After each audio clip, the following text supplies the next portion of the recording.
High বন্ধুরা, good morning, welcome back to my channel Mrs ion. তোমরা সবাই কেমন আছো? আশা করছি ভালো আছো, সুস্থ আছো। আমরাও ভালো আছি। তো আজকে একটা নিউ ডে, নিউ ব্লগ যাচ্ছে তোমাদের কাছে। আশা করছি তোমাদের ভালো লাগবে। তো এই যে দেখো, বিছনা টিছনা গোছানো শেষ, আর সকালে খাওয়া দাওয়া শেষ। আমাদের চাউমিন বানিয়েছিলাম, তো সেটাও তোমরা দেখতে পাবে। আর মিস্টার আয়ন আজকে যেহেতু সানডে, তো বাজারে সকাল সকাল গিয়ে মাছ টাছ নিয়ে এসে সেগুলো বানাবো, তোমাদের সাথেও শেয়ার করব, যতটুকু পারবো ভিডিও করব। আর মিস্টার আয়ন চলে গেছে কাজে, তো আমরাই আছি এখন ঘরে, রান্নাবাড়া করবো, আমরাই খাবো। তো চলো দেখতে থাকো। তো এই যে দেখো, মিস্টার আয়ন কালকে রাত্রেই নিয়ে এসেছিলো চাউমিন, ডিম টিম সব কিছু। তো আজকে তো সানডে, তাই সকাল সকাল চাটা খেয়ে বসে গেছিলাম, মানে চাউমিন বানিয়ে বসে গেছি খেতে। তো একা হাতে ভিডিও করে ওঠা হয় না ভালো করে, তাই অল্প অল্প যা পারি তোমাদের সাথে শেয়ার করি। আর এই যে দেখো, তারপর চাউমিন টাউমিন খেয়ে চলে গেলাম রান্নাবাড়ার দিকে। মিস্টার আয়ন তো কাজেই চলে গেছে। আর এদিকে দেখো, মাছ টাছ সব রেডি ভেজে টেজে একদম। আর আজকে বানাবো একদম পাতলা পাতলা আলু টমেটো দিয়ে মাছের ঝোল। আর এদিকে মাছের একটু তেল ছিল, সেটা বেগুন দিয়ে বানিয়েছি। আর এদিকে দেখি এসে মামও রান্না করছে এদিকে, আর রান্নাবাটিতে চাল টাল নিয়ে। তারপর এই যে দেখো, আমার মাছের ঝোলও ফুটে গেছে। এদিকে আলু টমেটো ধনিয়া পাতা টাতা দিয়ে একদম পাতলা ঝোল রৌ মাছের। অনেক দিন ধরে ইচ্ছে ছিল, তো আজকে বানালাম।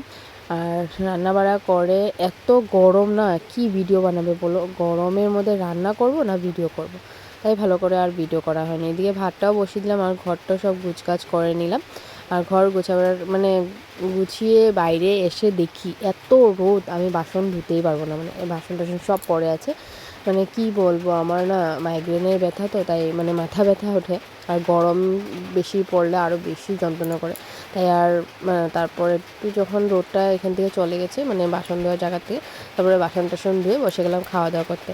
খাওয়া দাওয়া করে জল ভরে উঠতে না উঠতে দেখি আমাদের মানে কী বলো, দিদি ওরা চলে এসেছে। আর মানে একটু বসতেও পারলাম না আজকে। তো এইদিকে দেখো, দিদির ভাগ্নে বউ আর ওর দুই মেয়ে আর দিদির ছেলেটা। তো সবাইকে চাটা দিলাম। আজকে আর কিছু আনতে পারিনি খাওয়া দাওয়ার জন্য। তো এইদিকে দেখো, ওরা বেরিয়ে পড়েছে। একটু টাইমের জন্য এসেছিলো, গল্প টল্প করে একটু টাইম, বেশি ভিডিও করা হয়নি, গল্পই করছিলাম। তারপর ওরা বেরিয়ে পড়েছে, ওরা ট্রেনে যাবে। আর ওরা তো মরিয়ানিতে থাকে।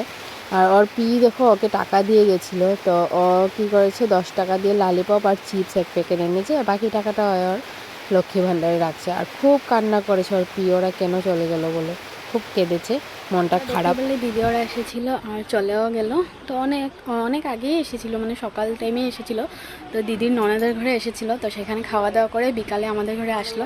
তো শুধু চা দিলাম, চা খেয়ে ওরা চলে গেল। আর আজকের ভিডিওটাও আমি এখানে শেষ করছি। ভালো লাগলে please like comment share. Tata bye bye, দেখা হচ্ছে একটা নতুন ভিডিওর সাথে।